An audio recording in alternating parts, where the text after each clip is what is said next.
திருச்சி தேனூர் பகுதியில் 200க்கும் மேற்பட்டவர்கள் மஞ்சள் காமாலையால் பாதிக்கப்பட்டுள்ள சம்பவம் அதிர்ச்சியை ஏற்படுத்தியுள்ளது.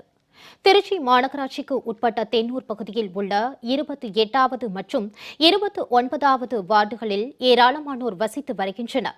இங்கு கடந்த ஒரு மாதத்திற்கும் மேலாக குடிநீருடன் கழிவுநீர் கலந்து வந்ததாக கூறப்படுகிறது. இந்த தண்ணீரை பருகிய பொதுமக்களுக்கு உடல்நிலை மோசமடைந்ததாக தெரிகிறது. குறிப்பாக 10 வயது முதல் 20 வயதுடையவர்களுக்கு மஞ்சள் காமாலை நோய் ஏற்பட்டதாக கூறப்படுகிறது.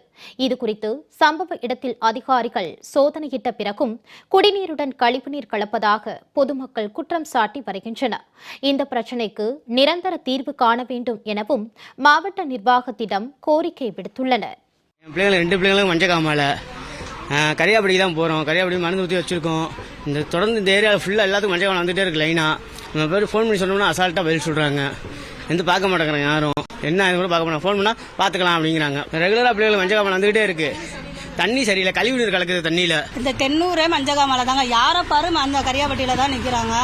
அவ்வளோ பேத்துக்கு மஞ்சகாமலை. அந்த தெருவை நோண்டி சாக்கடை குழி நோண்டி போட்டுறாங்க. அங்கங்கே சாக்கடை தண்ணி நல்ல தண்ணி எல்லாம் கலந்து தண்ணியில் ரொம்ப யாருமே அதிகாரிகள்லாம் பார்க்க மாட்டேங்கிறாங்க. அது தயவு செஞ்சு கொஞ்சம் பாருங்க.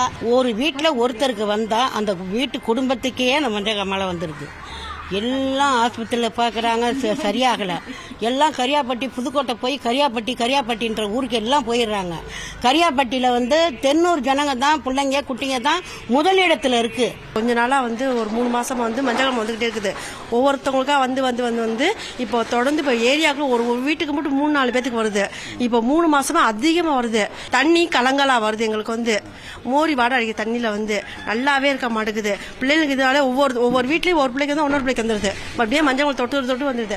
ஒழுங்கா அந்த தண்ணியை நீங்க மாத்தினாதான் நாங்க எந்த பிள்ளைக்கு வராம எந்த நோய் வராம இருக்கோம். இல்லை இப்போ எப்பயுமே வந்ததில்ல மஞ்சள் காமாலை. இந்த வருஷத்துல இப்பதான் அதிகமா வருது. இந்த பிள்ளைங்களுக்கு வருது.